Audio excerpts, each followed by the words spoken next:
নমস্কার, আমি ডক্টর বোধিসত্ত্ব খান চলে এসেছি সহজ শেয়ার বাজারের আরেকটি নতুন এপিসোড নিয়ে। প্রিয় বন্ধুরা, আশা করি সবাই ভালো আছেন এবং সুস্থ আছেন। বাংলাতে একটা প্রবাদ রয়েছে, বিপদে পড়লে বাঘে গরুতে এক ঘাটে জল খায়। অর্থাৎ যখন বিপদ আসে তখন কে বন্ধু কে শত্রু সেটা মাপ করার অবস্থায় থাকে না কোনো পক্ষই।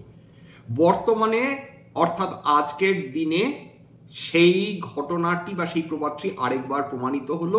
চীন এবং আমেরিকার মধ্যে যে বাণিজ্য নিয়ে কথোপকথন চলছিল সেখানে নাকি একটি সমঝোতা সূত্রে আসা গিয়েছে। কিরকম কি ঘটনা ঘটেছে সেটা নিয়ে আজকে আলোচনা। আমেরিকাতে স্কট বেসেন্ট অর্থাৎ আমেরিকার প্রশাসনের একজন টপ অফিসিয়াল বলা যেতে পারে, তিনি বলেছেন এই সময় থেকে আমেরিকা যে 2রা নভেম্বর থেকে চায়নার উপর অতিরিক্ত 100% ট্যারিফ বসাবার কথা বলেছিল, তারা ইমিডিয়েটলি সেটা সরিয়ে নিচ্ছে, কারণ নাকি একটি বাণিজ্য সমঝোতা বা সূত্র পাওয়া গিয়েছে। এটা প্রত্যাশাই ছিল।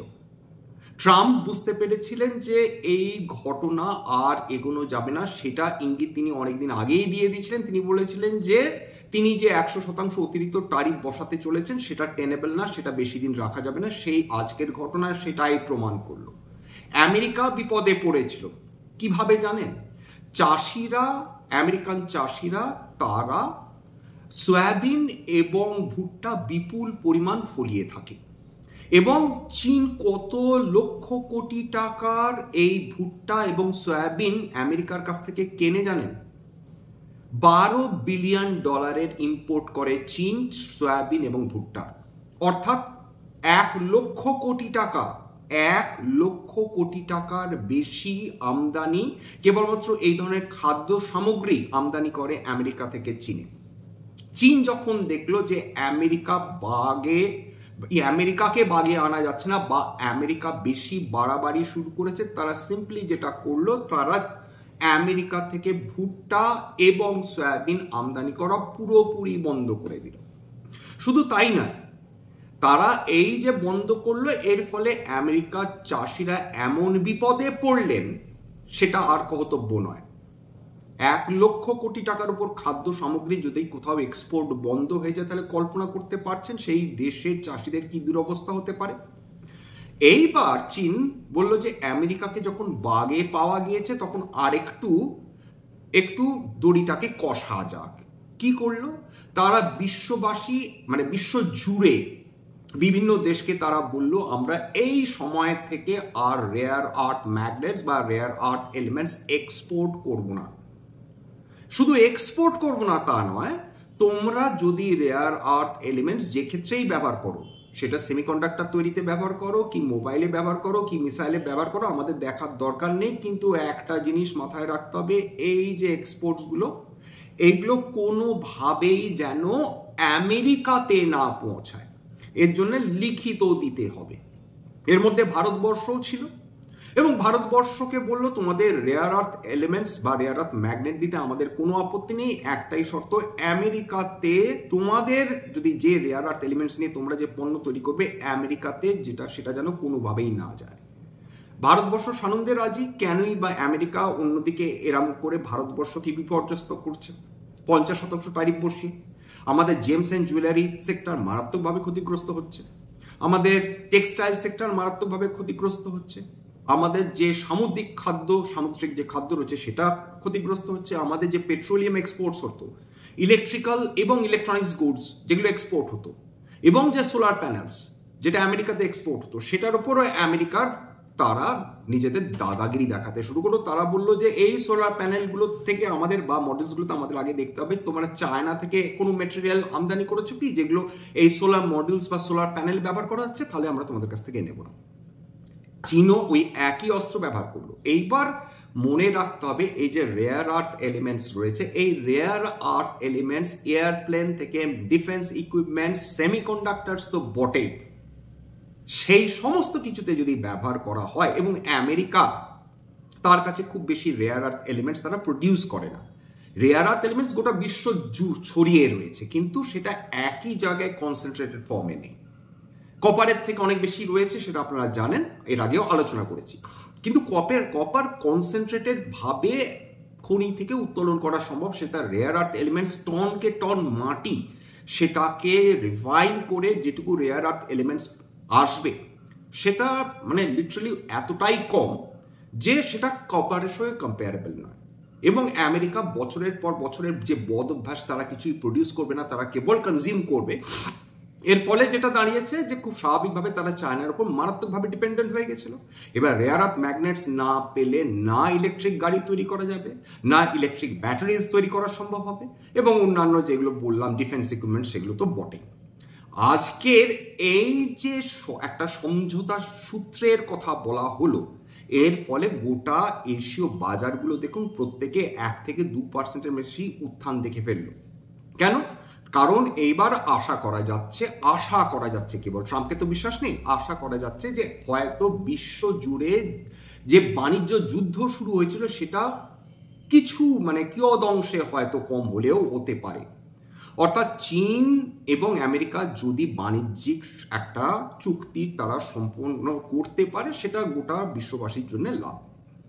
ভারতীয় শেয়ার বাজার আজকে লিটারালি সারা দিন ধরে পজিটিভে ট্রেড করেছে। একবারের জন্য মনে হয়নি ভারতীয় শেয়ার বাজার নামবে, নামার প্রশ্নও ছিল না। ভারতবর্ষে কেন এই ধরনের যে উৎফুল্লতা সেটা কেন এলো, তার কারণ খুব ক্লিয়ার। যদিও 26,000 ক্রস করতে পারেনি সেটা অন্য বিষয়, 26,000 হয়তো একটা রেজিস্ট্যান্স হিসেবে সাময়িকভাবে কাজ করবে, কিন্তু ভারতবর্ষের যে শেয়ার বাজার সেইটা আজকে যে উত্থান দেখলো তার পেছনে ভারতবর্ষের নিজস্ব স্বার্থ রয়েছে। কি সেই স্বার্থ? সেটা হচ্ছে যদি আমেরিকা এবং চীন যারা যুযুধান দুই পক্ষ, তারা যদি কোনো বাণিজ্যিক সমঝোতায় আসতে পারে নিজেদের ইগোকে গিলে ফেলে, সেক্ষেত্রে আমেরিকা ভারতবর্ষের মধ্যেও একটা রফাসূত্র পাওয়া যেতে পারে, যেটা ট্রাম্প কয়েকদিন ধরেই তিনি বলে চলেছেন এই প্রায় ফাইনাল ডিলে পৌঁছে গেছি ভারতবর্ষের সঙ্গে। এছাড়া আমাদের মাননীয় প্রধানমন্ত্রীর প্রশংসা তিনি করে চলেছেন, যদিও তিনি যখনই প্রশংসা করেন তখনই ছুরি মারেন, সেটা তার একটা সুন্দর অভ্যাসের মধ্যে পড়ে। যাই হোক, এই কারণে বা অন্যতম কারণ হিসাবে ভারতীয় শেয়ার বাজারে আজকের বিভিন্ন সেক্টরে আমরা উত্থান দেখলাম। সমস্ত সেক্টর মোর অর লেস আজকের পজিটিভে একটা পজিটিভ মুভমেন্ট আমরা ডেফিনেটলি দেখেছি। এইবার আরেকটা ইন্টারেস্টিং ব্যাপার খেয়াল করেছেন যে আজকের সোনার দাম, লন্ডন মেটাল এক্সচেঞ্জে সোনা 1.7% নিচে নেমে ট্রেড করছিল, এবং ভারতীয় যদি মার্কেট দেখেন স্পট প্রাইসেস, গোল্ড স্পট প্রাইসেসের কথা বলছি, সেইটা 1600 লাস্ট যেটা আমি ডেটা পেলাম, যেটা মিড মার্কেট ডেটা, একটা চেঞ্জ হতে পারে, দেখে নেবেন, লাস্ট ট্রেড করছিল 1610 টাকা নিচে নেমে 1.23%। অর্থাৎ সোনার দাম আজ করে 1600 টাকার নিচে আরো 1600 টাকা আরো কমেছে। এটা কিন্তু আমি 24 ক্যারেট সোনার দাম বলছি, এবং লাস্ট ট্রেড করছিল 24 ক্যারেট 10 গ্রাম সোনা 1,29,115 টাকা 80 পয়সা। অর্থাৎ এইটা ভারতীয় যারা সোনার গহনা কিনে থাকেন তাদের জন্য ডেফিনেটলি ভালো, বিনিয়োগকারীদের জন্য ভালো, কারণ বিনিয়োগকারীরা অতি উচ্চ দামে যদি বিনিয়োগ করেন সেটা ডেফিনেটলি খুব একটা তাদের জন্য দারুণ ওয়েলথ ক্রিয়েট করবে তা না। কিন্তু আমাদের একটা জিনিস মাথায় রাখতে হবে, ভারতবর্ষ কেবলমাত্র যে যারা সোনা নিয়ে ডিল করেন বা সোনা পছন্দ করেন, তারা তো কেবল ইনভেস্টমেন্টের জন্য সোনাতে বিনিয়োগ করেন না, তারা সোনা কেনেন কনজামশনের জন্য, এবং গহনা হিসেবে অধিকাংশ ভারতীয় নারীরই পছন্দ সোনাকে কনজিউম করার ক্ষেত্রে, বিশেষ করে গহনা হিসাবে। সেই ক্ষেত্রে সেই দিক থেকে ডেফিনেটলি এটা একটা পজিটিভ দিক বলতে হবে। এবং আরেকটা জিনিস কিন্তু সবসময় আমাদের মাথায় রাখতে হবে, এই বিপদটা কিন্তু চিরকাল থাকবে। সেটা কি বিপদ? সবসময় মাথায় রাখতে আমাদের হবে যে যখনই আমেরিকাতে তাদের কেন্দ্রীয় bank, federal bank interest rate কমায়, সেটা 25 বেসিস পয়েন্ট হোক বা 50 বেসিস পয়েন্ট হোক, তখনই কিন্তু যেগুলো নন ইল্ডিং অ্যাসেট, সেটা প্রেশাস মেটালস হোক, সেমি প্রেশাস মেটালস হোক, সেইগুলোতে ইউজুয়ালি একটা কিন্তু তেজি ভাব লক্ষ্য করা যায়। তার কারণ যখন ইন্টারেস্ট রেট কমবে তখন কিন্তু বন্ডগুলোর প্রতি ইন্টারেস্ট কমে যায় মানুষের, তখন সাধারণত এই ধরনের কমোডিটিস বা নন ইল্ডিং অ্যাসেটে মানুষের নজর চলে যায়। আরেকটা জিনিস খেয়াল করে দেখবেন, যখনই ইন্টারেস্ট রেট কাট করা হয় আমেরিকাতে, তখন ক্রিপ্টোকারেন্সি মার্কেট ভালো পারফরমেন্স করে। ইতিহাস সাক্ষ্য যে যখনই ফেডারেল ব্যাংক ইন্টারেস্ট রেট কমায় তখনই কিন্তু ক্রিপ্টো মার্কেটগুলো ইউজুয়ালি ভালো করে থাকে। তার মানে ক্রিপ্টো মার্কেট এখনো ভালো করবে এরকম কোনো কথা নেই, কিন্তু ইউজুয়ালি ডেটা তাই বলে। বর্তমানে যদি খেয়াল করে দেখেন যে আগের মানে সপ্তাহখানেক আগে যে সাংঘাতিক ক্র্যাশ করেছিল, সর্বকালীন ক্র্যাশ যেটাকে বলে, তারপর থেকে সাংঘাতিকভাবে রিকভার করেছে ক্রিপ্টোকারেন্সি মার্কেট। সুতরাং সেটা কিন্তু আপনাদের অনুরোধ করবো আপনারা কিন্তু ডেটা যাচাই করে নেবেন।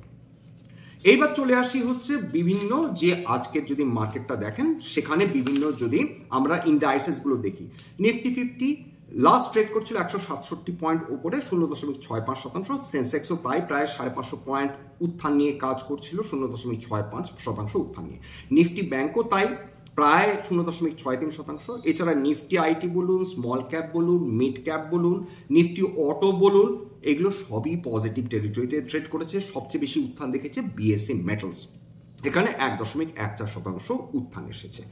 এছাড়া আরেকটা জিনিসে আজকে যে কারণে সোনার দাম কমেছে, দেখবেন যখনই এই ধরনের জিওপলিটিক্যাল টেনশন কমে যায়, এরকম গ্লোবাল ট্রেড ওয়ারফেয়ারের কমার সম্ভাবনা থাকে, তখন সোনা ইউজুয়ালি তার জৌলুস হারায় মানে কারেকশন আসার সম্ভাবনা তৈরি হয়। কারণ সবসময় গোল্ডকে একটা হেজিং অ্যাসেট হিসাবে ইউজ করা হয়, অর্থাৎ রিস্ক অ্যাভার্সন অ্যাসেট হিসাবে ইউজ করা হয়। যখনই ঝুঁকি তৈরি হয় তখন কি কেন্দ্রীয় ব্যাংক, কি ইনস্টিটিউশনসগুলো, কি হাই নেটওয়ার্থ ইন্ডিভিজুয়ালস, কি রিটেলার্স বা রিটেল ইনভেস্টার সবাই সোনার দিকে ঝুঁকে পড়েন, কারণ এটা একটা ঝুঁকির বিরুদ্ধে ভালো এজ হিসাবে কাজ করে। আজকে সোনার দামে যদি পতন আসে সেটা এক ট্রেডাররা হয় তাদের প্রফিট বুক করছেন, নতুবা যেহেতু চীন আমেরিকার মধ্যে একটা সমঝোতার সূত্র পাওয়ার সম্ভাবনা তৈরি হয়েছে এবং ডোনাল্ড ট্রাম্প এবং শি অর্থাৎ আমেরিকার প্রেসিডেন্ট তাদের মধ্যে যদি সত্যি প্রকৃত অর্থে কোনো এই ট্রেড এগ্রিমেন্ট স্বাক্ষরিত হয় সেটা গোটা বিশ্বের জন্য মঙ্গল, এই ব্যাপারেও সন্দেহ নেই। তারপরে ডোনাল্ড ট্রাম্পের কি লক্ষ্য থাকবে? ডোনাল্ড ট্রাম্পের ডেফিনেটলি লক্ষ্য থাকবে 140 কোটি যে দেশে কনজিউমার রয়েছে সেই দেশকে কি হেলায় হারানো যায়। যতই আমেরিকা হম্বিতম্বি করুক না কেন ভারতবর্ষের উপর, তারা বিলক্ষণ জানে যে ভারতীয় বাজার হারানো মানে তাদের বিপুল ক্ষতি হওয়া, ঠিক একইভাবে চীনের মার্কেট হারানো মানে যেরকম আমেরিকার পক্ষে মারাত্মক ক্ষতি, সেটাও তারা বিলক্ষণ বুঝে গিয়েছে।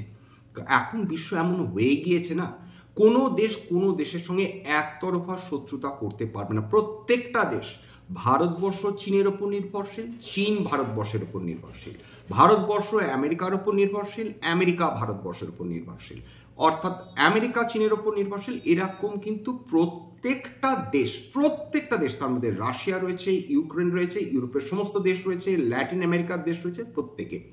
অর্থাৎ এটা একটা গ্লোবালাইজড ওয়ার্ল্ড, এখানে কোনো দেশ একা বাঁচতে পারবে না। প্রত্যেকটা দেশ কোনো না কোনোভাবে তারা অন্যান্য দেশের ওপর নির্ভরশীল। ঠিক এই কারণে জিওপলিটিক্যাল টেনশন হলে বা অয়েল রিস্ক হলে বা কমোডিটির দাম বললে সমস্ত বিশ্বের সমস্ত দেশই কিন্তু ক্ষতিগ্রস্ত হয়ে থাকে। এবার আসুন আমরা দেখে নিই যে আরেকটা খুব গুরুত্বপূর্ণ খবর কি, রিলায়েন্স ইন্ডাস্ট্রিজ তারা চমক তৈরি করতে জানে, সেই চমক সৃষ্টি করতে পারে এবং বিনিয়োগকারীদের অ্যাট্রাক্ট করতে পারে। যে রিলায়েন্স ইন্ডাস্ট্রিজ মানে ভারতবর্ষের সবচেয়ে বড় মার্কেট ক্যাপিটালাইজেশন ওলা কোম্পানি, যা সম্বন্ধে ভাবা হয় এটা একটা বেহেমত, সুতরাং বেশি মুভমেন্ট করতে পারবে না। আজকে যদি নিফটির সঙ্গে তুলনা করেন এই বছরের রিটার্নে, রিলায়েন্স ইন্ডাস্ট্রিজ কত রিটার্ন দিয়েছে? প্রায় 22%। এই কেবলমাত্র 2025-এ রিলায়েন্স ইন্ডাস্ট্রিজ 22% রিটার্ন দিয়েছে। ভাবা যায় এরকম একটা হিউজ কোম্পানি। অন্যদিকে নিফটি রিটার্ন দিয়েছে প্রায় 9.5%-এর আশেপাশে। তার মানে এটা, যদি একটি কোম্পানি সে বিনিয়োগকারীদের তাদের এই স্বপ্নটি দেখাতে পারে যে দেখো তোমাদের জন্য আমরা নানা ধরনের ব্যবসা সৃষ্টি করে দেব, তাহলে বিনিয়োগকারীরা খুব স্বাভাবিকভাবে তার মার্কেট ক্যাপিটালাইজেশন যতই হোক না কেন তার প্রতি আকৃষ্ট হবে। আজকের দিনে রিলায়েন্স ইন্ডাস্ট্রিজের শেয়ারের মুভমেন্ট কিন্তু সেটাই প্রমাণ করে। কি এমন ঘটেছে যার ফলে বিনিয়োগকারীরা ঝাঁপিয়ে পড়ে রিলায়েন্স ইন্ডাস্ট্রিজের শেয়ার কিনেছেন? অনেকে বলবেন মাত্র 2% বেড়েছে, এতে কি এমন বৃদ্ধি হলো? রিলায়েন্সের 2% বৃদ্ধি হওয়া আর অন্যান্য কোম্পানিতে 20% বৃদ্ধি হওয়ার মধ্যে আকাশ পাতাল পার্থক্য রয়েছে। রিলায়েন্স ইন্ডাস্ট্রিজ এত হিউজ একটা কোম্পানি, সেখানে 2% বৃদ্ধি হওয়া মানে একই সঙ্গে তার মার্কেট ক্যাপিটাল কতখানি বৃদ্ধি হচ্ছে বুঝতে পারছেন? যারা বহুদিন আগে থেকে ইনভেস্ট করে রয়েছেন তাদের এক একটা শেয়ারে কিরকম উত্থান হয়েছে কল্পনা করতে পারছেন। এইবার চলে আসি রিলায়েন্স ইন্ডাস্ট্রিজ এক্স্যাক্টলি করেছেটা কি। রিলায়েন্স ইন্ডাস্ট্রিজ এর আগে বারবার চমকে দিয়েছে, কখনো রিনিউয়েবল এনার্জি বা নিউ এনার্জির কথা ঘোষণা করেছে, কখনো তারা রিলায়েন্স রিটেলের কথা ঘোষণা করেছে, কখনো তারা জিও টেলিকম নিয়ে এসেছে, জিও প্ল্যাটফর্মের কথা বলেছে, তারা অয়েল টু কেমিক্যালস থেকে সরে এসেছে, প্রাথমিকভাবে তারা টেক্সটাইল ব্যবসা করতো। দেখুন কিভাবে রিলায়েন্স নিজেকে ক্রমাগত বদলে ফেলছে, নতুন নতুন ব্যবসা তারা কিন্তু ভারতবর্ষে নিয়ে আসছে, গোটা বিশ্বকে চমকে দিচ্ছে। এবং রিলায়েন্স ইন্ডাস্ট্রিজ এই কাজটা একা একা করছে না, তারা তাদের দুই বিশ্বাসযোগ্য দোসরকে নিয়েই কাজ করছে। কে সেই দুটো বিশ্বাসযোগ্য দোসর? একটি হচ্ছে মাইক্রোসফট, অন্য হচ্ছে মেটাল, এবং গুগলকেও তারা সঙ্গে নিয়ে নিচ্ছে। এই তিনটে ভারত মানে বিশ্বের সবচেয়ে তাবড় কোম্পানিকে নিয়ে রিলায়েন্স ইন্ডাস্ট্রিজ এখন কাজ করে যাচ্ছে। কেন জানেন? তার কারণ এআই, আর্টিফিশিয়াল ইন্টেলিজেন্স। সম্প্রতিকালে রিলায়েন্স ইন্ডাস্ট্রিজ তারা ঘোষণা করেছে যে তারা একটা নতুন কোম্পানি সৃষ্টি করে ফেলেছে, সেটার নাম হচ্ছে Reliance enterprises intelligence limited, REIL। সে কি করবে? সে আর্টিফিশিয়াল ইন্টেলিজেন্সের ব্যবসা করবে, সে আর্টিফিশিয়াল ইন্টেলিজেন্স তৈরি করবে, সে আর্টিফিশিয়াল ইন্টেলিজেন্স ইনফ্রাস্ট্রাকচার ডেভেলপ করবে, সে আর্টিফিশিয়াল ইন্টেলিজেন্স পরিষেবা ভারতবর্ষের যত সেক্টর রয়েছে তাদেরকে সেই পরিষেবা দেবে। এর জন্য রিলায়েন্স ইন্ডাস্ট্রিজ একা করতে পারতো, একা হয়তো বা করতে পারতো, কিন্তু তার জন্য হয়তো বহু যুগ লেগে যেত। তাহলে এমন কারোর সঙ্গে তাদের টাই আপ করতে হবে যাদের কাছে এই টেকনোলজি রয়েছে। এবং গুগল, মাইক্রোসফট বা মেটা, এই তিনটে কোম্পানি বিলক্ষণ জানে যে রিলায়েন্সকে বাইপাস করে ভারতবর্ষে ব্যবসা করা লিটারালি ইম্পসিবল। অ্যামাজন রিলায়েন্সকে গুঁতো দিতে গিয়েছিল, তারা নিজেরা গুঁতো খেয়ে গেছে। আপনারা ডেফিনেটলি জানেন কিশোর বিহারির কোম্পানি নিয়ে, তারা ভেবেছিল রিলায়েন্সকে তারা বুদ্ধির চালে মাত করতে পারবে, তারা নিজেরাই গোঁতা খেয়ে গেছে এবং একটা ফাঁকা একটা কোম্পানি নিয়ে অ্যামাজন বসে রয়েছে। রিলায়েন্স সেখান থেকে খুব বুদ্ধি করে বেরিয়ে চলে এসেছে। সে গল্প আরেকদিন করব। রিলায়েন্সকে চটানো যায় না। ভারতবর্ষে বসে সে যত তাবড় বড় কোম্পানি হোক না, বিশ্বের অন্যতম শক্তিশালী কোম্পানি হোক না কেন, আমেরিকার অন্যতম শক্তিশালী কোম্পানি হোক না কেন, তারা রিলায়েন্সকে চটাবে না। সুতরাং তারা কি করবে? তারা বুদ্ধি করে, যেটা আপনারা যদি দেখেন জিও হটস্টারের ক্ষেত্রে হয়েছিল, ডিজনি কিন্তু বুঝতে পেরে গেছিল রিলায়েন্সকে চটিয়ে জিও প্ল্যাটফর্মকে আলাদা করে তারা ব্যবসা করতে পারবে না, তৈরি হয়ে গেল জিও হটস্টার। একই কথা খাটে রিলায়েন্স এর আর্টিফিশিয়াল ইন্টেলিজেন্সের ক্ষেত্রে, তারা পার্টনারশিপে নামছে। কার সঙ্গে? মেটার সঙ্গে। কি করছে? তারা একটা এই যে নতুন কোম্পানিটা খুলে ফেলেছে, আর্টিফিশিয়াল ইন্টেলিজেন্স পরিষেবা দেবে, এর মধ্যে 30% অংশীদারিত্ব থাকবে মেটা অপশন, মানে ফেসবুক অফশোর যে কোম্পানি, অর্থাৎ মেটার সাবসিডিয়ারি কোম্পানি, এবং 70% অংশীদারিত্ব থাকবে রিলায়েন্স ইন্ডাস্ট্রিজের। সেখানে প্রত্যেকে তারা দুজনে মিলে 855 কোটি টাকা ইন্ডিভিজুয়ালি এই দুটো গ্রুপ তারা ইনভেস্ট করে এই কোম্পানিটা স্টার্ট করবে। তার ইমপ্লিকেশন কি? তার ইমপ্লিকেশন হচ্ছে এইটা, এক্সিস্টিং রিলায়েন্সের শেয়ার হোল্ডার যারা, তাদের কাছে আরেকটা অপশন তৈরি হয়ে গেল, আরেকটা ভার্টিক্যাল তৈরি হয়ে গেল। এইবার সেটা মানে যে জিও ফিনান্সিয়াল সার্ভিসেসের মতো তারা বিনামূল্যে কখনো যদি হয়, এটা কিন্তু কোনো ফরওয়ার্ড লুকিং স্টেটমেন্ট না, এটা কেবলমাত্র কোনো সাধারণ বিনিয়োগকারী হিসাবে আগ্রহের কথা, অ্যান্টিসিপেশনের কথা বা প্রত্যাশার কথা। কি? যদি রিলায়েন্স ইন্ডাস্ট্রিজ যেভাবে তার ভার্টিক্যালসগুলোকে আলাদা আলাদা কোম্পানিতে তারা সরিয়ে দিচ্ছে এবং লিস্টিং করাচ্ছে, যেভাবে তারা জিও যে টেলিকমস রয়েছে সেটাকে লিস্টিং করাবে, ঠিক একইভাবে রিটেলকেও তারা লিস্টিং করাবে, যেটা তারা অলরেডি পূর্ব পরিকল্পিত ঘোষণা তারা করে রেখেছে। এইভাবে যদি তারা আর্টিফিশিয়াল ইন্টেলিজেন্সকে ডেভেলপ করে সেই জায়গাটায় নিয়ে যেতে সক্ষম হয়, কে বলতে পারে যে ভবিষ্যতে তারা নতুন একটা ডিমার্জারের কথা ভাববে না, ভ্যালু আনলকিং এর কথা ভাববে না, রিলায়েন্স ইন্ডাস্ট্রিজের শেয়ার হোল্ডারদের তার দ্বারা উপকার হবে না, আমরা জানি না। কিন্তু ওভারঅল যেটা হয়, যারা বহু দীর্ঘমেয়াদী ইনভেস্টার্স ইনভেস্টার্স, তারা রিলায়েন্স ইন্ডাস্ট্রিজের বিভিন্ন সিদ্ধান্তের ফলে কিন্তু বহুদিন ধরে উপকৃতই হয়ে চলেছেন, এইটা বলা যেতে পারে। তাহলে রিলায়েন্স ইন্ডাস্ট্রিজের আপাতত যে ভার্টিকালসগুলো সেগুলো সম্বন্ধে আপনারা প্রত্যেকেই জানেন। এক, ডেফিনেটলি তাদের অয়েল টু কেমিক্যালস, যেটা মানে সবচেয়ে বড় অংশ বলা যেতে পারে। জিও টেলিকমস, রিলায়েন্স রিটেল, আরেকটা রিলায়েন্স কনজিউমার হিসেবে মনে করে দেখুন যে কয়েক মাস আগে তারা ঘোষণা করেছিল রিলায়েন্স কনজিউমার প্রোডাক্টস তারা বিক্রি করবে, নিজেদের প্রোডাক্টস আর নিজেরা পণ্য তারা নিজেরাই বিক্রি করবে। এইবার চলে এলো রিলায়েন্স আর্টিফিশিয়াল ইন্টেলিজেন্স, এর আগে রিলায়েন্স নিউ এনার্জি, সেটা নিয়ে বিশাল বিশাল কাজকর্ম চলছে জামনগরে, গিগা ফ্যাক্টরিজ তৈরি হচ্ছে। সেই গিগা ফ্যাক্টরিতে যে গিগা ফ্যাক্টরিজ তৈরি হচ্ছে, যে রিনিউয়েবল এনার্জি হাব হয়ে রয়েছে, সেখান থেকে পাওয়ার্ড হবে ডেটা সেন্টার। এই ডেটা সেন্টারগুলো অলরেডি আর্টিফিশিয়াল ইন্টেলিজেন্স এনাবেলড, অর্থাৎ একটা মানে যেটাকে বলে রাজস্বযোগ্য চালানো, সেই কাজটি করে চলেছে রিলায়েন্স ইন্ডাস্ট্রিজ গুজরাটের জামনগরে। যাই হোক, আজকের এখানে শেষ করব। প্রত্যেকটা মোরাললেস আজকে প্রত্যেকটা কোম্পানি ভীষণ পজিটিভ মুভমেন্ট দেখিয়েছে। ভোদাফোন আইডিয়া আজকে 52 সপ্তাহে উচ্চতা ছুঁয়েছে। ভোদাফোন আইডিয়াকে নতুন করে কি বা আলোচনা করবো, যাই হোক। এছাড়া আজকের যে কোম্পানিগুলো সবচেয়ে ভালো মুভমেন্ট দেখেছে তার মধ্যে কোফর্জ, বিপিসিএল, পিবি ফিনটেক, ব্যাংক অফ ইন্ডিয়া, এমসিএক্স ইন্ডিয়া, এসবিআই লাইফ ইন্স্যুরেন্স, এরা প্রায় 3 থেকে 4% মধ্যে উত্থান দেখেছে। এছাড়া কামিন্স ইন্ডিয়া, গ্রাজিম, সিডিএসএল, ভারতী এয়ারটেল, ক্যাম্পস, কেপিআইটি টেকনোলজিস, কানাড়া ব্যাংক 2 থেকে 3% মধ্যে উত্থান দেখেছে। পতন কি হয়নি, হয়েছে। আজকের নামি দামি কোম্পানিগুলোতে পতন এসেছে, কারেকশন এসেছে বলা যেতে পারে। এসবিআই কার্ডস 3% উপর পতন, ব্রিটানিয়া ইন্ডাস্ট্রিজ প্রায় 2.3% কাছাকাছি পতন। এছাড়া এক্সাইড, কোটাক মাহিন্দ্রা ব্যাংক, ডেভিস ল্যাব, ভারত ইলেকট্রিক্যালস লিমিটেড, ইনফোসিস, আদানি গ্রেন এনার্জি, মানাপুরম ফিনান্স, হিন্দুস্তান এরোনটিক্স 1 থেকে 3% মধ্যে পতন।